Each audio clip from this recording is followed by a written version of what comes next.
Ok, buenas tardes. ¿Cómo les va? Todo bien, profe, usted. Todo bien, gracias. He dicho. Ok, vamos a ver. Voy a empezar a pasar lista entonces. Ok,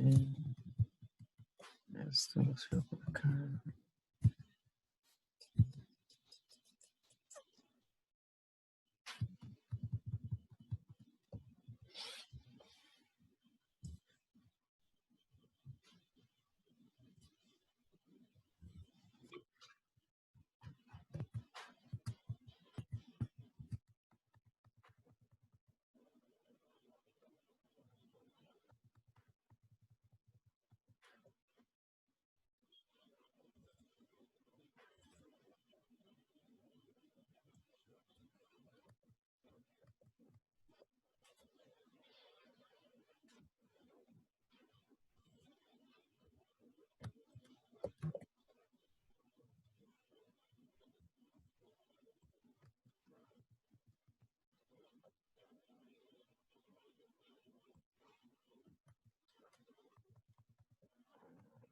Vamos a ver.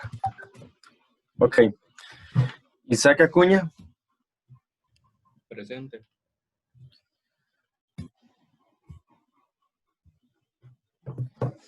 Henry Álvarez,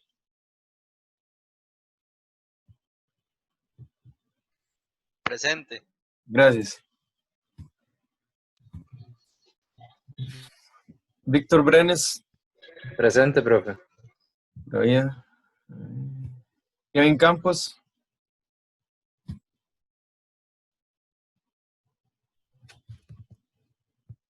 Kevin Campos, no ha llegado.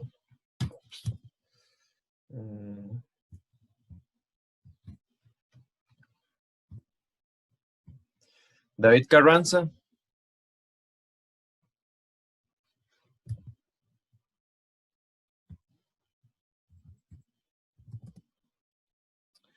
David tampoco.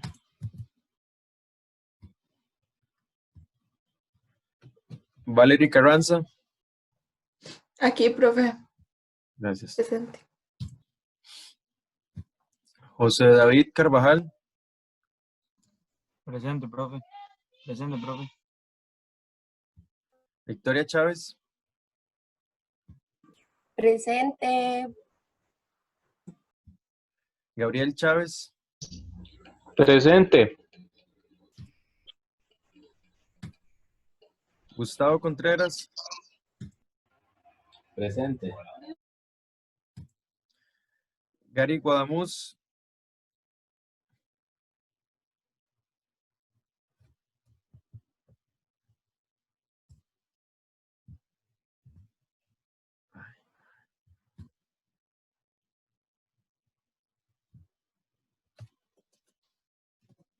tampoco.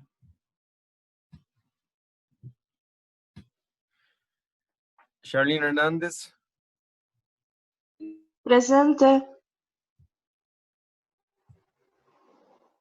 Ana Laura Jiménez, Presente.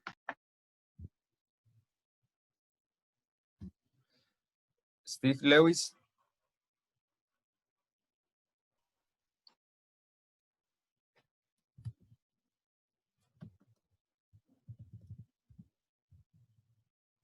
ahí está, no se lo escuchó.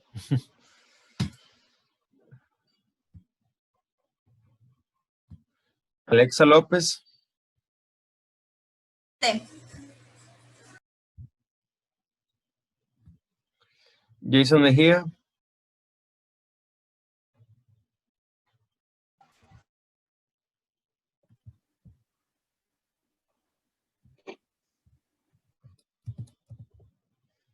aquí está, pero tampoco se lo escuchó. Vamos a ver.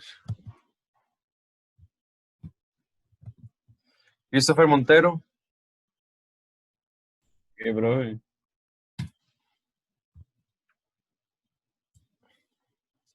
Emanuel Parro, Profe.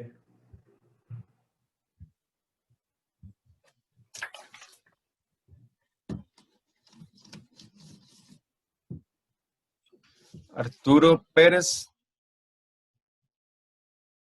Presente, profe. Brian Ramírez. Presente.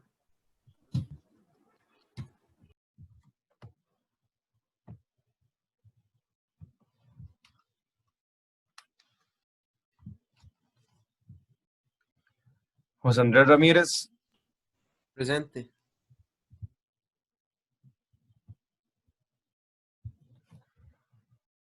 Daniela Rivera. Presente.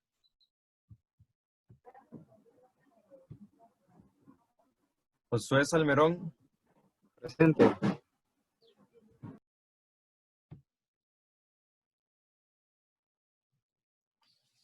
Evelyn Soto.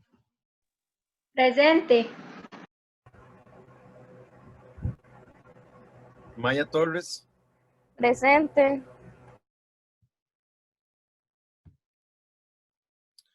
Yonixia Valdés. Presente.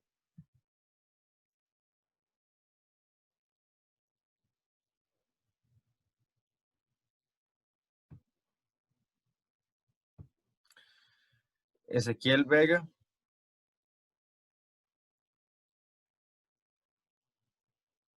No. Fue el que retiró. Dylan Villagra. Presente. Y Kenneth Vizcaíno.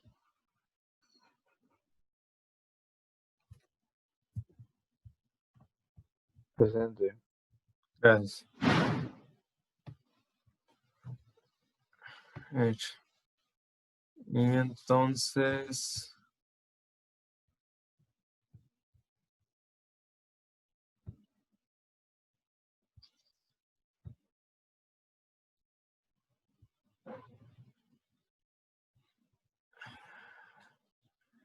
Ok, vamos a ver quiénes han llegado.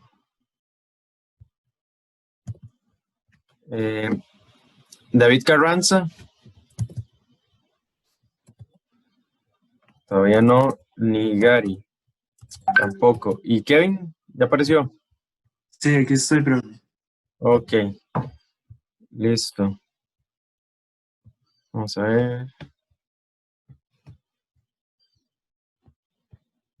Y yo tengo que revisar un segundo lo que sucede. ¿Cuándo era? ¿Cuál?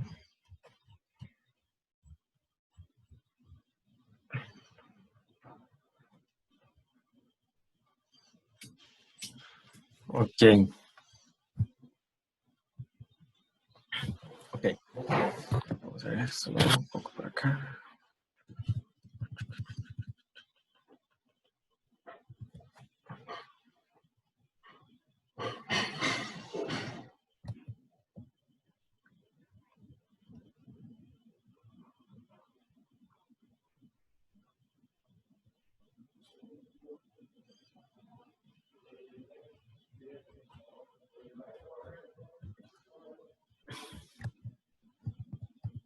Entonces, primero unos comentarios respecto al reporte y el reporte. A ver. Bueno, me gustaría que las parejas 4 y 8 se comuniquen conmigo nada más para ver cuestiones de formato. No es nada serio. Luego, lo primero que quería comentar es que, bueno, la semana pasada me contactaron personas de 2 parejas para pedir más tiempo para la entrega del prereporte y del prereporte, yo creo solamente, creo que no tenían problemas con el reporte. Y lo comento porque hicieron la solicitud después de la entrega. Entonces, una solicitud fue después de la entrega y otra solicitud fue como menos de 1 hora para la entrega. Entonces, el comentario que quería hacer era que digamos, las entregas no están escritas en piedra, digamos, no tiene por qué ser lunes a esa hora siempre. Martes. Si alguna semana tienen un examen o algo así por el estilo y que se les está complicando mucho, yo con todo gusto puedo conversar eso sí, con todo el grupo, que todo el grupo estemos de acuerdo, y posponer alguna entrega. Eso sí, tiene que hacerse con bastante tiempo para que nos podamos poner todos y todas de acuerdo. Entonces, la sugerencia mía es que si vamos a posponer una entrega, tiene que estar pospuesta más tardar 24 horas antes. Digamos que el lunes en la mañana ya debería de estar resuelto para cuándo se va a posponer la entrega. Pero eso lo digo porque, digo, yo entiendo que muchas veces uno puede estar muy atareado con la U. Sí, no me parece que sea válido pedir entregas, pues posponer una entrega momentos antes o hasta después de la entrega, porque eso no evidencia, digamos, que hubo planificación y más bien evidencia que que no se le tomó el cuidado al trabajo que se tenía que tomarse. Y ya están viendo a ver cómo sacan agua del bote. Pero ese sería el comentario. Luego de eso, entonces sí, ya saben, cualquier cosa nada más se comunican con tiempo y cualquier cosa la podemos arreglar siempre y cuando se haga con tiempo y con el aval de todo el grupo. Luego, el otro comentario que quería hacer era que, bueno, que estaba viendo algunas gráficas y algunas, bueno, muchas personas metieron el dato digamos, el dato de la primera tabla, que era la variación del ángulo del tiro, del proyectil. Muchas personas ingresaron ese dato como grados en la tabla y luego cuando se graficaba en el eje horizontal no salían los grados, sino que salían como números muy pequeños. Bueno, comentarles que primero hay que tener el cuidado de que si algo no está, o sea, que si algo no está teniendo sentido, se comunican conmigo y ahí podemos ver cómo resolvemos, porque no tiene sentido que en la tabla diga 25, 45 hasta 85 y que luego en la gráfica no se vean esos números. Y bueno, comentarles que lo que sucede es que Excel funciona solamente con radianes. Entonces, lo que pasó fue que tomó ese grado y cuando lo graficó el número, el grado en radianes. Y es muy importante que sepan esto porque cualquier fórmula, cualquier trabajo que vayan a hacer en Excel y si están usando funciones trigonométricas, tienen que hacer la conversión a radianes. O tienen, bueno, realmente lo que tienen que tener en cuenta es que Excel funciona con radianes. Entonces vamos a ver una cuestión por acá. Entonces, por ejemplo, digamos que yo tengo un ángulo de 45. Bueno, yo solo puedo poner 45, pero eso no me va a significar nada. Entonces vamos a dejarlo 45. Y ¿alguien sabría entonces cuál es el seno de 45? ¿Se lo sabe así de memoria? Nadie. Bueno, ¿alguien puede tomar entonces la calculadora y verificar si este es el seno de 45?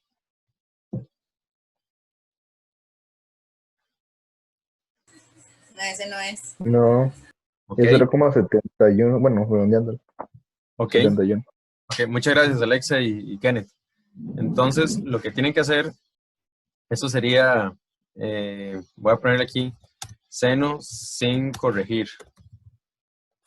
A ver. Lo que deben hacer entonces, y ese es el seno correcto, es, cuando vean que aquí yo escribí la fórmula seno, en paréntesis, el número del ángulo. Lo que deben hacer entonces es escribir seno, paréntesis, y aquí hay una función que se llama radianes. Y ahora sí escogen el ángulo, cierran paréntesis, y esa sería, ¿verdad?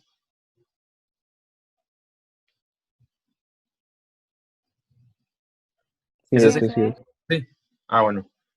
Ok, entonces eso es el comentario que debería hacerles. Entonces, cuando ustedes muchas veces, si ustedes ingresan una tabla con valores, no me acuerdo cuál era la anterior, yo creo que era 25, 45, 65, y 8.5. Yo creo que esa era la práctica. Ustedes para la práctica, si ponían esto así, digamos, sin ponerlo en, porque aquí uno, yo me imagino que aquí le pudieron haber puesto grados. Si lo ponían así, graficaban todo bien, pero si lo expresaban así en grados, el número que les salía al otro lado, cuando ya graficaban, era como 0, o sea, estaba entre el 0 y el 1, que es donde están los radianes. Entonces, por eso se daba ese error. Pero es muy importante una vez que sepan que esto funciona así, que Excel, las funciones trigonométricas las resuelve únicamente con radianes. Eso es ya concretamente lo que sucede. Excel agarra todas las funciones trigonométricas que de hecho tienen que estar por acá. Entonces todo esto, todas estas las hace, pero las matemáticas no, pero las trigonométricas que están por aquí como arco secante, hiperbólica, todas estas, aquí tangente, arco tangente, no, eso es tangente hiperbólica. ¿Dónde están las arcotangentes? Y tienen que estar al principio. Ah, sí, aquí está. Arcotangente, arco coseno, arco coseno hiperbólico, arcotangente. Todas estas las hace, pero resuelve únicamente cuando se le ingresa radianes, no grados. Entonces, básicamente, si ustedes tienen ahí fórmulas y están trabajando, cuando llegan acá lo ponen en radianes. Otra manera de hacerlo es más bien pasar el ángulo a radianes. Entonces, si yo paso el ángulo de radianes, estos dos resultados se deberían de invertir. Entonces vamos a ver, el ángulo es 45. Entonces voy a poner más bien radianes 45. Entonces más bien el que era seno correcto, ahora hay una cosa que no tiene ningún sentido, que ni siquiera sabría, porque agarró un radián y le dio vuelta, pero el que estaba por corregir, sí da el resultado correcto. Entonces, si ustedes alguna vez están trabajando, qué sé yo, como si el laboratorio lo estuvieran calculando con fórmulas, y ustedes muchas veces lo que pueden hacer es, les voy a enseñar una tabla bien vacilona. Déjenme ver un toque. Buscar, ¿cómo se llama eso? Calculadora. Ok. Eso es un trabajo, o sea, es como un ejercicio conceptual para calcular de una cuestión que yo estaba haciendo para calcular el recorrido del Sol. Entonces, ven que aquí, digamos, Excel es un espacio bastante amigable para ir trabajando este tipo de cosas. Entonces, esto es casi que una calculadora solar, lo que tenemos acá. Entonces, aquí, bueno, aquí yo ya trabajé todo esto y aquí hay un montón de ecuaciones que ven, digamos, si ustedes ven esta ecuación, aquí hay radianes. Entonces, más bien, una manera alternativa de hacerlo era, aquí yo estoy sacando este ángulo lambda S, que ese es el ángulo a la altura que está el Sol. Entonces, más bien yo pudiera haber ingresado una segunda celda que se llama lambda S, pero le pongo aquí radianes. Entonces agarro radianes y le pongo ese dato. Y más bien ahora cuando ya calculo con el dato de lambda radianes y no convertir radianes en todas las instancias. Entonces eso es de un poquillo de Excel que yo creo que no les hace daño. Ok. Otros comentarios del laboratorio.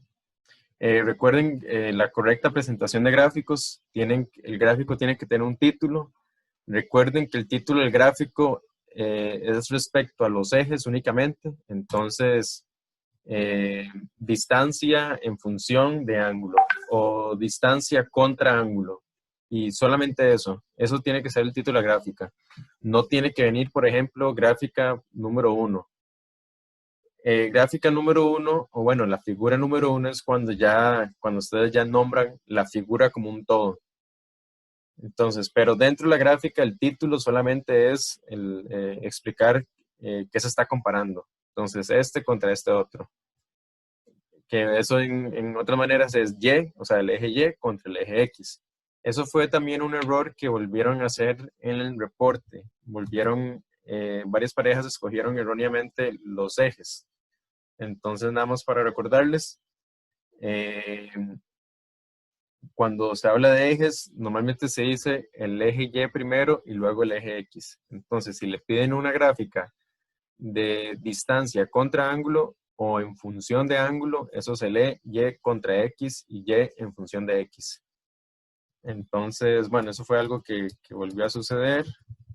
Luego yo tenía por acá, ay, se cerró. Un segundo para buscarlo. Los apuntes. Ok. Bueno, la comparación de 1 y 4, me parece que hubo parejas que no lo hicieron, pero muchas parejas lo que hicieron fue comparar los datos, digamos, tomando uno como el teórico, el otro no, diferencias porcentuales y así, y eso estuvo muy bien. Recuerden que diferencias porcentuales se aprecian más, porque algunas veces uno le pueden decir como que hay una diferencia de números, pero uno no sabe qué tanto puede significar. Pero eso es como lo que estamos manejando ahorita, al menos para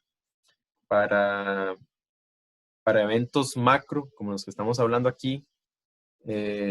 Tal vez sí predominan más las diferencias porcentuales.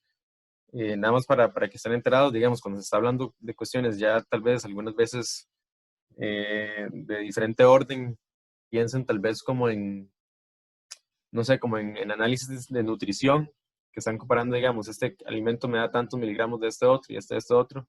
Algunas veces ahí cuando se está hablando en margen de órdenes de magnitud bien pequeñas, sí vale la pena tal vez hablar más de diferencias absolutas.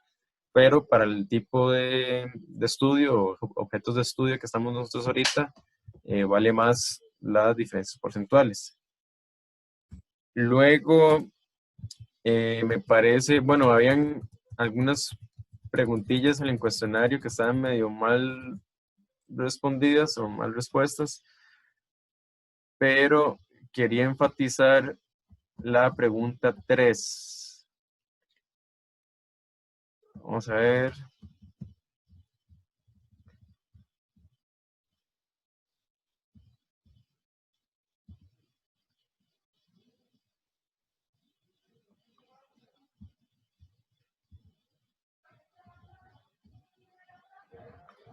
Ok, la pregunta 3 decía, ¿cuál es el ángulo que brinda? No, mentira, déjame ver la pregunta, cuestionario. Ok, yo creo que lo que tenía apuntado era que me gustaría repasar las preguntas del cuestionario. Entonces, la primera dice, analice los datos de los tiempos de la tabla 1 y tabla 2. Comparando los datos del tiempo en la altura máxima y en la distancia final, ¿qué se puede observar? ¿Por qué sea esto? Entonces, bueno, eso, o sea, la respuesta correcta va por el lado de que se está describiendo un movimiento parabólico. Y no, pues nada, como que por ahí va la cosa. Luego, ¿cuál es el ángulo que brinda la mayor distancia final? Ok, eso fue muy interesante. Hubieron muchas respuestas muy, muy distintas. Yo creo que las respuestas hubieron 3. Las respuestas que estaban por ahí equivocadas, las respuestas que tuvieron un enfoque matemático y las respuestas que tuvieron un enfoque conceptual. Ambas estuvieron válidas, digamos, las que estuvieron buenas. Me pareció muy elegante el enfoque matemático, nada más analizaban, bueno, si nosotros creemos la mayor distancia, tenemos, bueno, la distancia en eje X va por el lado del coseno, entonces el coseno que más se acerca a 1 era el coseno de 45, me parece que era que sí, vamos a ver, ajá, coseno de 45, 1, entonces por ahí va la respuesta y esas respuestas son muy buenas, muy elegantes y también hubo respuestas conceptuales que también fueron muy interesantes. Si habían unas respuestas ahí como que no me gustaron porque decían, porque bueno, 45 está a la mitad. Sí, está a la mitad, pero eso no me dice nada. Creo que conceptualmente la manera en la que pueden visualizarlo es que tal vez a ver, si yo tengo mi vector de velocidad y si mi vector de velocidad está muy orientado, está muy del lado del eje Y, voy a tener altura, pero no voy a tener alcance. Ahora, si mi vector está muy orientado al eje X, voy a tener recorrido, pero realmente no va a tener mucha altura. Entonces ese recorrido va por la gravedad, va a terminar muy pronto. Entonces, el ángulo de 45 viene a ser entonces el punto donde ambos componentes son iguales. Entonces se maximizan al tener la misma cantidad. Y por último, el ángulo que brinda mayor altura. Bueno, eso sí me parece que sí está bien explicado. Bueno, otra cosa muy interesante fue que, a ver, vamos a ver, para esto voy a poner esto. Una cosa muy interesante fue que, bueno, vean que aquí esto siempre solicitaba determinar la curva de mejor ajuste.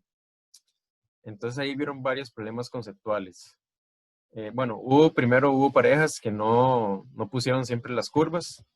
Inclusive hubo parejas que pusieron la curva en algunos gráficos y en otros no, lo que me pareció bastante raro. Pero bueno, el error conceptual en las personas que no tuvieron esta parte buena fue que nada más pusieron rectas. Como hemos hablado siempre, rectas de mejor ajuste, cuando estaban en Excel y estaban escogiendo que no puede escoger exponencial o cuadrática y todo ese tema, nada más seleccionaron rectas porque seguían con la idea de recta de mejor ajuste. Entonces eso fue un error. El otro error fue escogiendo las rectas.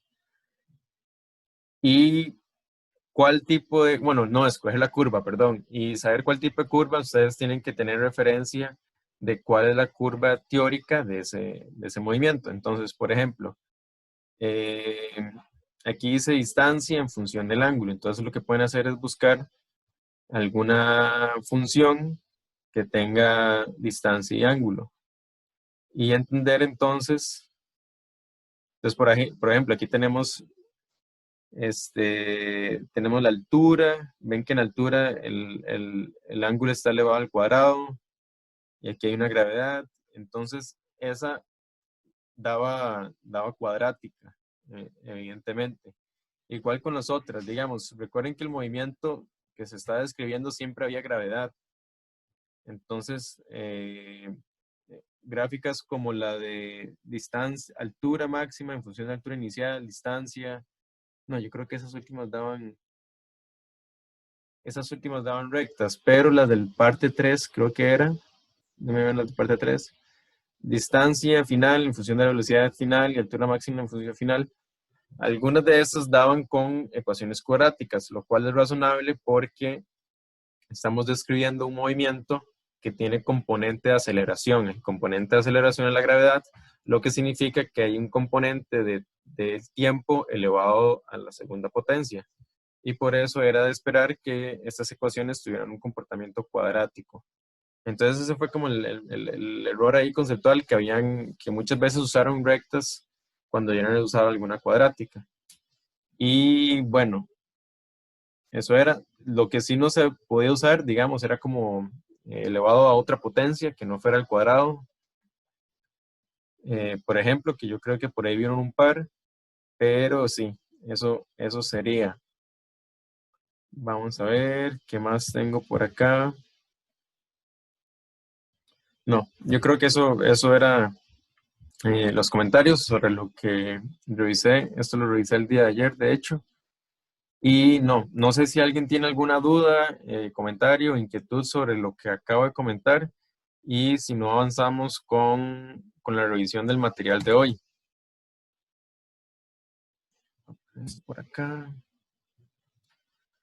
Ok, entonces, si estamos todo en orden, vamos con lo siguiente. Ok, entonces, vamos a ver hoy sobre el movimiento rectilíneo uniforme y acelerado. Es este, ¿verdad? No. El plano inclinado es el de hoy, acá. Bueno, tal vez como una preguntilla ahí conceptual. ¿Alguien tendría alguna idea de por qué ponen esta foto? Es un peralte, tiene una inclinación. Correcto, correcto. Muy bien, Arturo. Efectivamente, eso es un peralte. Es un plano inclinado. Es un plano inclinado donde viene una masa con una aceleración, es decir, viene una fuerza, que serían los vehículos. Y básicamente se estudia el plano inclinado conceptualmente para entender en qué ángulo tienen que hacer los peraltes de esa curva. Entonces, a modo muy simplificado, es lo que se va a trabajar el día de hoy. Pero correcto, eso es un peralte y se entiende como, se analiza, digamos, como un plano inclinado. Ok, entonces, para entender el concepto de fuerzas y movimiento, que aquí lo que se va a estudiar es la segunda ley de Newton. Recuerden aquí, muy importante, marco de referencia, como mencioné la semana pasada, en física no hay arriba, abajo, derecha, izquierda y siempre se trabaja desde un marco de referencia. Entonces, dentro de un marco de referencia inercial, la aceleración de un objeto es directamente proporcional a la fuerza que actúa sobre el objeto e inversamente proporcional a su masa. Básicamente, si uno suma todas las fuerzas sobre un cuerpo, es igual a la masa por su aceleración. Vean que aquí, bueno, me imagino que ustedes ya en física han visto un poquito más de símbolos y aprender a leer absolutamente todo. Entonces, bueno, aquí el sigma, sumatoria, como lo que vimos al principio, la sumatoria de Riemann. Aquí la flecha indica que es un vector, lo que tiene una componente de magnitud y una componente de dirección. Ven que, digamos, la masa es un escalar, no tiene dirección, pero el componente de dirección a la fuerza se lo da a la aceleración. Debido a la naturaleza vectorial de esas fuerzas, las fuerzas se pueden expresar en componentes, que es básicamente lo que vimos con las velocidades, que las velocidades las podemos desarmar en velocidad en componente en X y velocidad con componente Y. Si los cuerpos están estáticos, significa que la aceleración es constante o que no hay aceleración y se dice que están en equilibrio. Entonces la suma de las fuerzas sería igual a 0. Todo eso digamos, un ejercicio conceptual que, digamos, ahorita que ustedes están en proceso de aprendizaje y realmente, digamos, cuando ya se trabaja más adelante, casi siempre, digamos, en temas de diseño mecánico o de balanceo dinámico, es muy común que el primer paso sería hacer un diagrama de cuerpo libre. Aunque sea muy sencillo y sea muy tonto, es como el primer paso para conceptualizar todas las fuerzas que hay involucradas. Y luego que ya se tiene el problema conceptualizado, se puede proceder a modelarlo. Y así, digamos, que sería como las estrategias de cómo enfrentar ese tipo de cosas en la vida real. Entonces, ahorita ustedes no van a modelar nada, pero sí van a generar diagramas de cuerpo libre y van a resolver las fuerzas que hay ahí interactuando. Entonces, básicamente, esto es el cuerpo libre, digamos, el diagrama de cuerpo libre de un plano inclinado. Entonces, ven que aquí, esto es un plano inclinado que, bueno, como entiendo, aquí hay una masa, un bloque que está sujeto con una cuerda. Entonces, se tiene la tensión por acá de la cuerda, está la normal. Recuerden que la normal siempre es perpendicular a la superficie, o sea, no es una fuerza que vaya de arriba para abajo. Recuerden que eso no existe. Y por último tenemos el peso, que el peso sí va directamente para abajo, es decir, hacia el centro de masa o con la interacción gravitacional. En una rampa o plano inclinado, entendemos que pueden interactuar fuerzas de fricción, fuerzas de gravedad, fuerzas aplicadas. En el caso anterior fue la fuerza de tensión, la fuerza aplicada, y fuerza neta, que ya sería la suma de todas ellas. en caso de que el ejercicio no esté en equilibrio. Nosotros lo que vamos a ver seguramente, lo que van a ver ustedes en Física 1, en la teoría, va a ser casos en equilibrio. Las fuerzas de fricción, bueno, tenemos la fuerza normal, que es perpendicular a la superficie, pero también tenemos dos fricciones. Una fricción estática, donde tenemos un coeficiente μs, y también tenemos una fuerza de fricción cinética. O me parece que por ahí me hicieron una pregunta, dependiendo de la literatura donde las que ustedes busquen, la cinética se le podría llamar dinámica también. Pero básicamente es que existen dos fuerzas de fricción. Una fuerza de fricción cuando el objeto no se está moviendo y una fuerza de fricción cuando se está moviendo. ¿Y qué es lo que cambia? Cambia el coeficiente. Entonces la normal siempre va a ser la misma y lo que cambia es el coeficiente. Mucho cuidado, ojo, bueno, ustedes no van a tener problema con eso, pero es bueno que entiendan conceptualmente que esto de aquí es una inecuación. Entonces, para que lo entiendan de esa manera. Entonces, la fuerza de fricción es estática hasta que sea, bueno, menor o igual a este valor. Entonces, ¿cómo se comporta eso? Ven que, digamos, por ejemplo, imagínense una persona que está empujando un bloque sobre un plano inclinado. O realmente no tiene que ser un plano inclinado. Imagínense que tienen que mover una mesa y les da pereza levantarla. Entonces la van a arrastrar. ¿Y qué es lo que sucede? Entonces, ustedes van a empezar a aplicar fuerza y aquí lo que tenemos es un eje con las fuerzas de fricción contra la fuerza aplicada. Entonces, ustedes empiezan a aplicar fuerza y la fuerza de fricción resultante es lo que se está dibujando. Entonces, entre más fuerza apliquemos, más fuerza de fricción. Es casi que una reacción. Entre más fuerza aplicada, digamos, entre más avancemos en el eje horizontal, más crece la fuerza de fricción. Solo que va a llegar un momento en que se iguala a la expresión del coeficiente estático por la normal. Y en ese instante, la fuerza de fricción sufre un cambio, digamos, y pasa a comportarse según esta línea roja. Y aquí lo más interesante es que deja de crecer.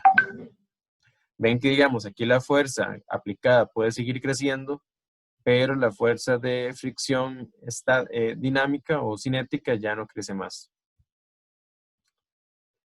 Entonces, una sumatoria de fuerzas en el plano inclinado se puede expresar de esta manera.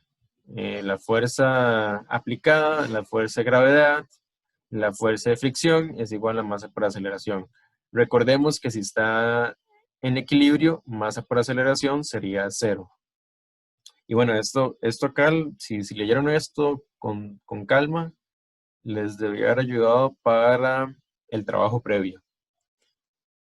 Bueno, aquí tenemos los objetivos, comprender que la sumatoria de fuerza, diagramas de cuerpo, entender qué pasa, o sea, cuál es la diferencia entre los dos coeficientes de fricción y elaborar distintas gráficas para comprender las fuerzas que influyen en un objeto, en una rampa, en un plano inclinado. Bueno, aquí está el trabajo previo, no sé cómo les habrá ido con él. Y vamos con la primera parte, que sería entonces la demostración. Ok. Y me parece que hoy sí está más grande el laboratorio.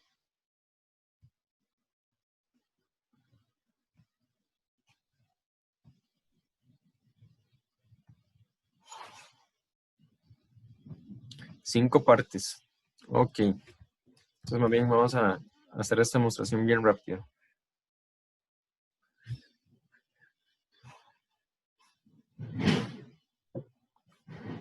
Ok, entonces, un segundo.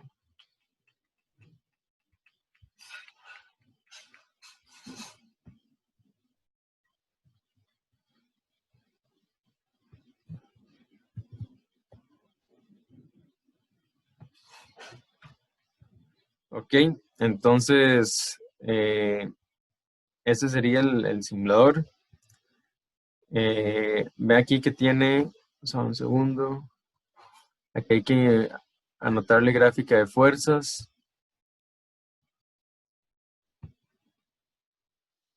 Y una vez que hagan, bueno, que le anoten ahí gráfica de fuerzas, ya pueden empezar a trabajar. Básicamente las cosas con las que ustedes deberán interactuar son con la selección del objeto. Vea que el objeto trae masa y trae el valor de los coeficientes. Ahí ahorita vamos a dejar el cajón.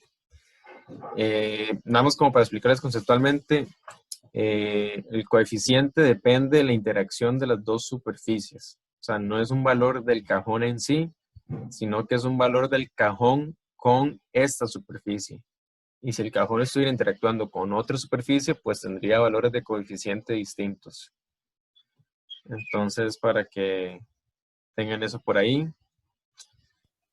Bueno, aquí vemos que de superficie solo se puede coger madera, entonces... Una pregunta. Sí. ¿Cómo se dice eso? ¿Cómo es que se lee? ¿Qué cosa? Este simbolito está... ¿Cómo? Mu. Mu. Mu. Eso es, ¿verdad? Que eso depende totalmente del factor físico, de cómo esté hecho, por donde se vaya a arrastrar el objeto. Sí, eso depende básicamente... Si el lugar donde va a pasar está áspero y todo eso, ¿no? Correcto, correcto. Eso se llama rugosidad. Entonces, bueno, los que son aquí, las personas de aquí de ingeniería eléctrica tal vez no, pero las personas de electromecánica industrial tal vez sí se topan más adelante en termofluidos el concepto de rugosidad cuando estudian un fluido pasando por una tubería. Porque hay interacción entre la tubería y el fluido que esté conduciendo y va a generar calor y eso va a hacer una pérdida de presión. Pero sí, eso es un factor, o sea, se estudia, digamos, se determina experimentalmente o empíricamente. Entonces, ya muchos coeficientes ya se han hecho, o sea, por mucho tiempo ya se hizo, digamos, como que usted puede buscar. De hecho, todo producto está caracterizado. Entonces, tal goma de tal tipo de fabricación contra, por ejemplo, cemento o asfalto. Y el asfalto, digamos, si el asfalto sigue XX norma, se puede hablar que estamos hablando del mismo asfalto, entonces eso ya fue probado en algún laboratorio. Y básicamente eso sería. Pero entonces, o sea, no solamente es la rugosidad, porque un material puede ser muy rugoso, pero ¿qué pasa si es muy débil y se lima fácil? Entonces son como las cosillas que tienen que considerar. Pero sí, eso es comparar, digamos, caracterizar un material, caracterizar el otro y probarlo, a ver qué sucede. Pero sí. Bueno, aparte de mu, también nada más se los puede llamar por coeficiente estático y cinético. Recuerden siempre que el coeficiente estático es el más alto.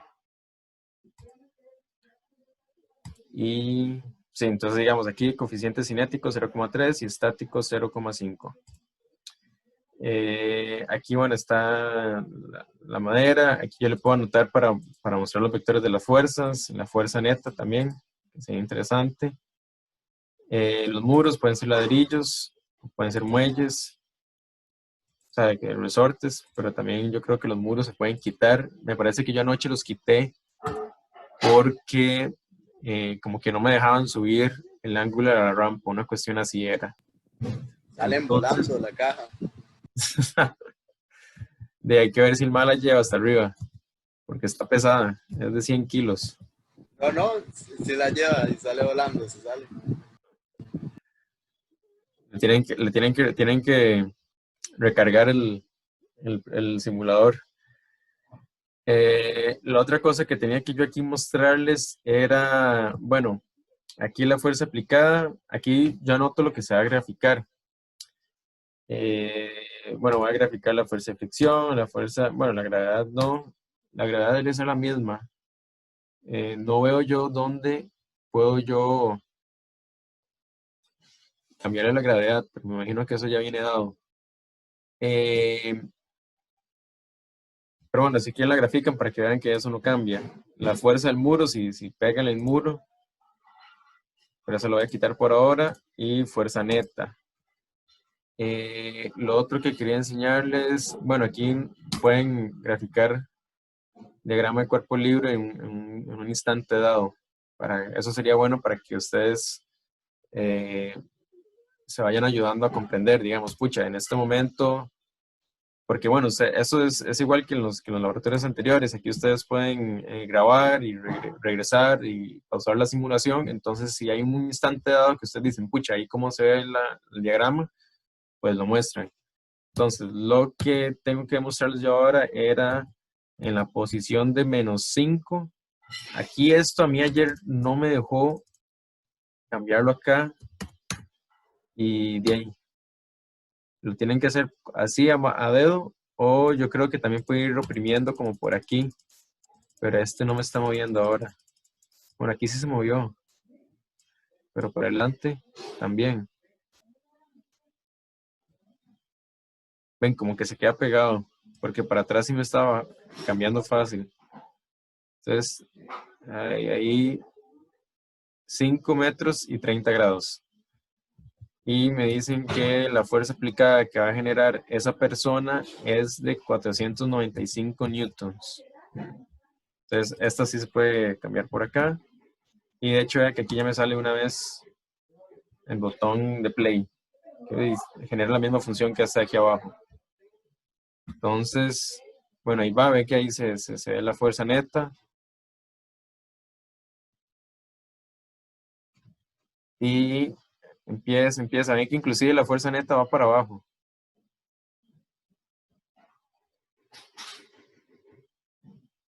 Ok, y ahí como que terminó. Entonces aquí se puede ver todo el concepto que se graficó. Lo pueden devolver. De hecho, vamos a ver si puedo darle un playback y poner el diagrama. No me está dejando.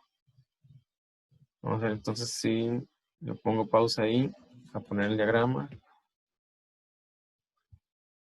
Ahí está. Ve que aquí X y Y lo definieron de esta manera. Entonces, ven que la fuerza de fricción aquí tiene componentes, la fuerza aplicada tiene componentes y la fuerza normal también tiene componentes. Todos tienen componentes en este momento. En cambio, si yo esto lo coloco por acá, ninguna tiene componente. Sí. Ajá. Y vean, digamos, qué interesante cómo en este instante la fuerza neta aplicada va hacia la izquierda.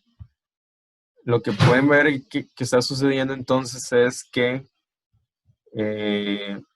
la fuerza de gravedad aporta en cierta manera en que se devuelve hacia la izquierda, al igual que la fricción, ya que la fuerza aplicada es mucho más grande que la fricción. Entonces uno pensaría, bueno, ¿por qué la fuerza neta va para la izquierda? Es porque si yo estoy graficando la fuerza neta en este sentido, entonces digamos que aquí existe otro eje de referencia que es perpendicular a la fuerza neta, y en ese eje de referencia la fuerza G tiene componente en esta dirección.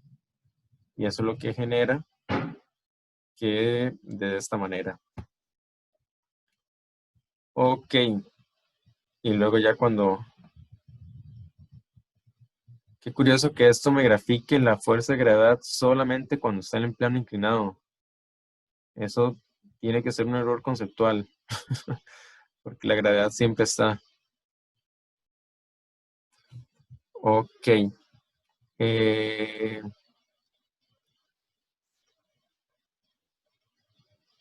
Y bueno, que la fuerza de gravedad vendría a ser el mismo peso del objeto. Ok. No sé si quedó alguna duda o consulta. Y si no, pues ahí me van avisando. Profe, ¿Sí? yo tengo una duda con la parte 2. Vamos a revisarla de una vez. ¿Cuál sería la duda? ¿En cuál paso? En el paso 5. O sea, por cada uno de esos 4 ángulos hay que hacer 3 gráficas. Uno con fuerza de fricción, otro con fuerza de gravedad y otro con fuerza neta. No. Y Kiche hizo esa consulta porque me acordó un tema ahí que tenía que avisarles. Bueno, como esta es una sola tabla, me parece que sí es válido que hagan una sola gráfica. Ahora, esa gráfica sería, vean que dice fuerza de fricción, fuerza de gravedad, fuerza neta, en función de los ángulos de la rampa. Eso por ahí, para que lo tengan presente. Y ahí lo que hacen entonces es generar 3 series de datos. Entonces van a tener la gráfica y van a tener 3 curvas. Lo que ahí tienen que hacer entonces es agregar, además de tener los ejes, recuerden que los ejes tienen que estar rotulados y con sus unidades. Entonces, además de tener los ejes rotulados y además de tener el título de la gráfica, lo que deberían agregar entonces ahí es una leyenda. Vamos, ¿saben a qué me refiero con la leyenda? Si no, les explico bien rápido. La verdad yo no, así que por favor explíquenme. Ok, perfecto. Entonces, una leyenda. Vamos a ver si me invento aquí unos datos.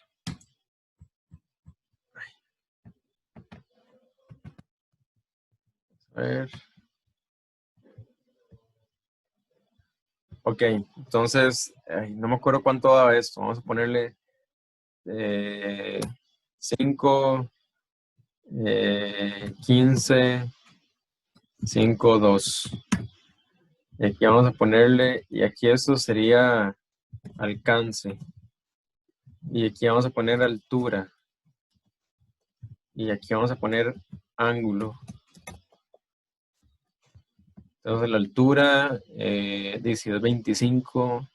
Bueno, todos deberían ir creciendo. Entonces voy a poner así, 2, 4, 6 y 10. Entonces esto yo lo hago así. Y aquí le voy a poner acá. Entonces, ven que ahí están las dos curvas graficadas. Y leyenda, bueno, aquí está, ahí ya estaba marcado. Pero la leyenda sería esto. Este datito de acá. Que me explique de qué color y qué significa esa curva. Y esa leyenda, a mí personalmente me parece que queda mejor a la derecha. Vea que también la pueden poner arriba, izquierda o inferior. Pero, bueno, inferior no se ve tan mal tampoco.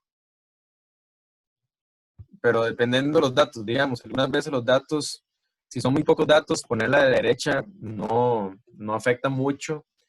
Pero si algunas veces son muchos datos y si yo no estiro lo más que todo el gráfico para poder ver bien los cambios, ahí tal vez uno sí usa inferior para poder apreciar mejor la curva. Pero en este caso, digamos, como son pocos datos, yo lo puse de la derecha y yo creo que la curva se entiende bien en ambos casos. Pero sí, ese sería el dato de leyenda. ¿Todo claro entonces?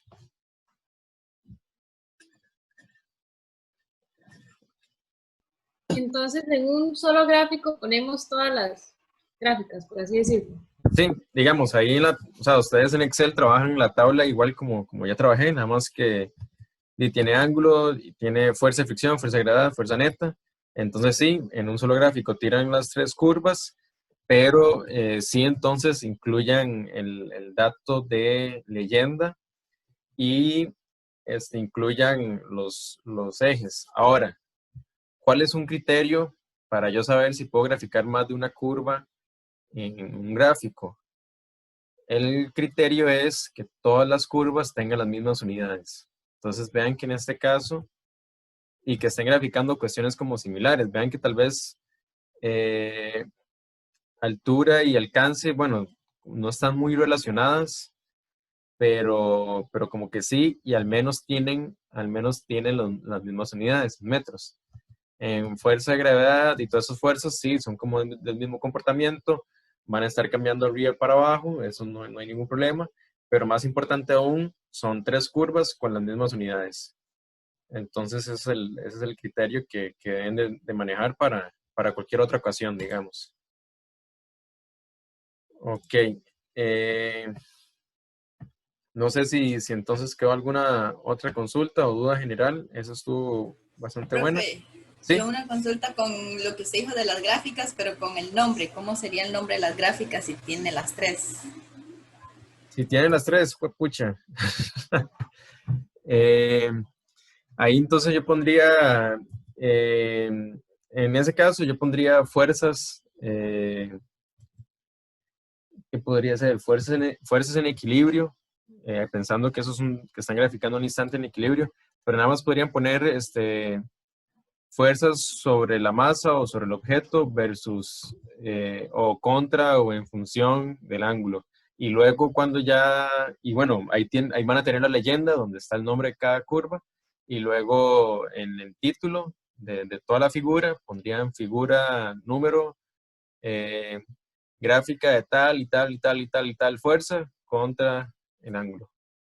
Entonces, una versión simplificada dentro de la gráfica, y ya en el título de la figura sí lo pueden explicar a mayor detalle. Ok, gracias. Con gusto. Muchas gracias por la consulta. Ok, si no, van haciendo ahí consultas mientras voy poniendo las parejas. Yo creo que ya las aprendí. Bueno, me parece que hay una pareja que no se presentó. Profe, Sí. a mí Gustavo me avisó que como que se le fue la electricidad en la casa. Entonces, Ok. usted no está ahorita en la sesión. Ok, pero yo sí lo pasé por lista, ¿verdad? Creo que sí, sí, sí. Sí. Sí, ok, entonces todo bien. Ahí cuando recupere ya la conexión, él sí se está comunicando con usted. Sí, él me dijo que si, él me avisaba si volvía la conexión. Ok, sino para que de alguna manera se pongan de acuerdo o lo llama o algo así, se ponen de acuerdo y van trabajando. Para no perder, bueno, para que aprovechen este tiempo y no hagan el laboratorio todo más tarde. Ok, entonces Brian con Valerie.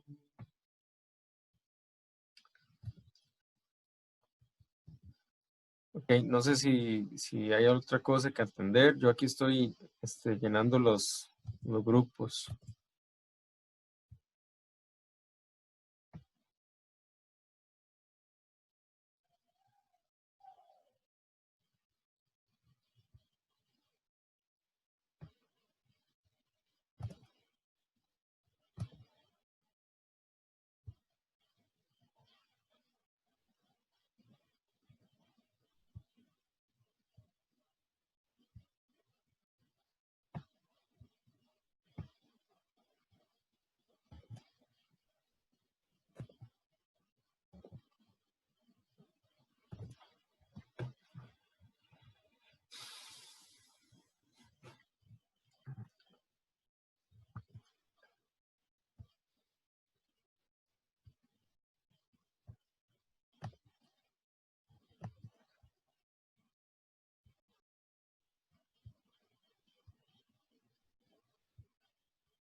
Ok. Listo, entonces, cualquier duda o consulta me llaman.